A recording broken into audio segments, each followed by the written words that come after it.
So California red blends have gained a lot of popularity over the last several years, and frankly it's a lot of what I hear people talking about. So I figured it'd be good for me to go through some of my favorites at $20 and under. I've got 16 here, so strap in. There's a lot of good red blends available under that $20 mark. All right, so I'm starting with Bogle Essential Red. I did a full-length video on this a little while back. I'll link that up at the end of the video, so it's very easy for you to watch it. But this is a big, dark wine, kind of reminds me of like a blueberry cobbler. And I still am a bit mystified on how Bogle does the quality wine that they do, but Bogle Essential is a really good one to start with. Bogle also makes a heritage red. This is a Petite Sirah Zinfandel dominant blend here, and much more of a blackberry black cherry combo. But another winner for under $15 that you can drink all day. Next one on the list is Han GSM Red Blend, right? So guess what? It's a blend of Grenache, Syrah, and Mourvedre, traditional in the Rhone Valley of France, and something that I love the combination of. Lots of red fruit in this one, whether it's strawberry and black cherries, some raspberry. Really nice, really nice. Next on the list is the Coppola Diamond Red Blend. Now Coppola, really big producer, but I tend to like their wines. I think they do a nice job, kind of like Bogle, always at really good price points. So they have grapes sourced from all over California: Cabernet Sauvignon, Petite Sirah, Zinfandel, Alicante Bouschet, Petit Verdot, and 2% of Syrah.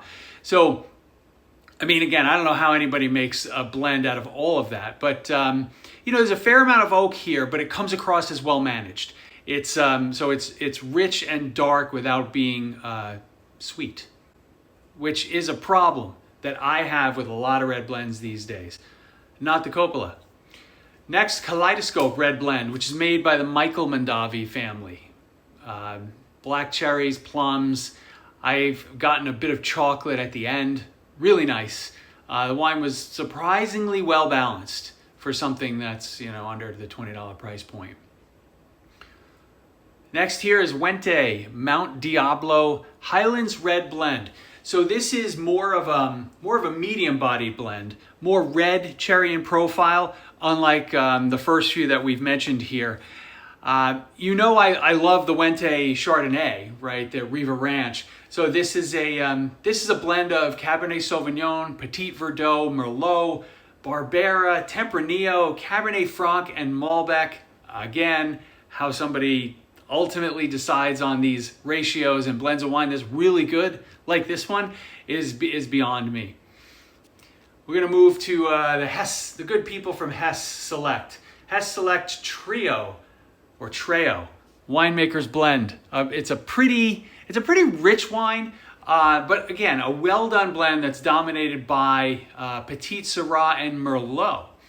So the softness from Merlot in this case, it really comes through because the wine is softer in profile than others in this category. Plums, think plums, blackberries, coffee notes if you're lucky. Next, Dow Paso Robles Pessimist Red Blend. So I've had this out by the glass in a restaurant a couple of times actually. It's a pretty big blend. It's usually, again, the profile that I've had, blackberries, blueberries, and something savory, right? Some herbal notes. It's primarily Petite Sirah, and Zinfandel. And as a result, that remains pretty unique.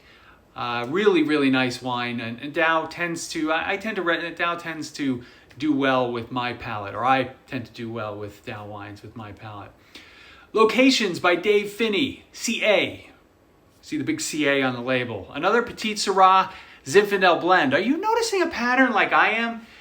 It's funny, it's interesting that a lot of the popular red blends are dominated by these two grapes, right? Petite Sirah and Zinfandel, but nobody goes to search for a Petite Sirah or a Zinfandel. When I record a Zinfandel video, and only a Zinfandel video, like nobody views it. But all these wines have like a Petit Syrah Zinfandel start. So I think we gotta make sure that changes. So again, you've seen the label before, and these wines from Dave Phinney are always reliable. Lots of red fruit in this one. You know, much more red than the dark profile that these other red blends have. Rodney Strong red blend, another large California producer that I find always does a nice job across the board with their wines. This one has Sonoma fruit across the board. Merlot, Cabernet Sauvignon, Malbec, and Zinfandel make this make it a fun combo. Flavor profiles and aromas, black berries and black cherries all day. Next on the list, we're going to go with Decoy by Duckhorn red blend. Now, I think their Cabernet Sauvignon is kind of ordinary, but their Merlot is a fave of my wife's and mine in this house for an everyday wine. And this blend is generally equal weight of Cabernet Sauvignon and Merlot to start. So we give them the benefit of the doubt. They add in some Zinfandel as the third from a percentage basis. And it's fairly oaky, but the vanilla notes are well managed. So again, it doesn't come across as that sweet oaky vanilla-y stuff. Clinker Brick Mason red blend. This fruit is sourced from Lodi in California. Mostly Zinfandel, like 80+%. And these guys make great zins, and this blend is fruity and soft on the palate and really, really easy to drink. We've talked in previous videos about Phantom Chardonnay, this time the Phantom Red by Bogle. Petit Syrah and Zinfandel blend, sounding like a broken record.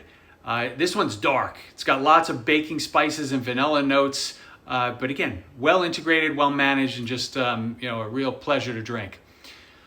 Unshackled red blend by the Prisoner Wine Company. Guess what dominates this blend? I'll wait. Yeah, Zinfandel and Petit Syrah. Surprisingly though, this one has a bit of a red fruit profile, cherries, and a bit of a star anise spice popping up at the end. At least my latest experience. We're getting down to the end of the list. Angels and Cowboys red blend.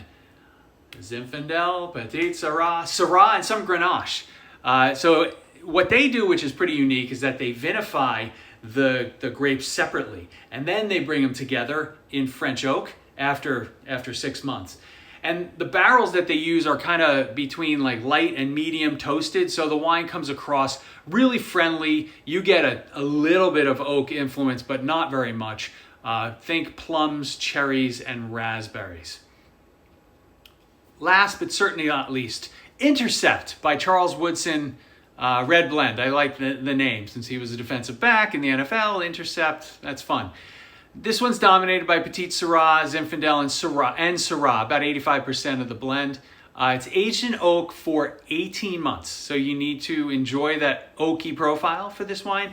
But the vanilla, I came across as pretty subtle and not overwhelming.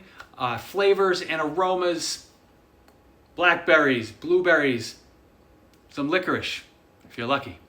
That's all I got. That was a lot. I gave you 16 to choose from. They can all be had for $20 and under. Given that most of these blends are, start with Zinfandel and Petit Syrah, could the next big thing in wine be those two grapes? I'm going to start a crusade. I'd like to know if you're going to join me on that journey. Let me know if you have any favorites from a California red blend perspective that are reasonably priced that you drink, and perhaps I should be exploring. And until next time, thank you so much for joining. I hope you hit that subscribe button, and I'll see you soon.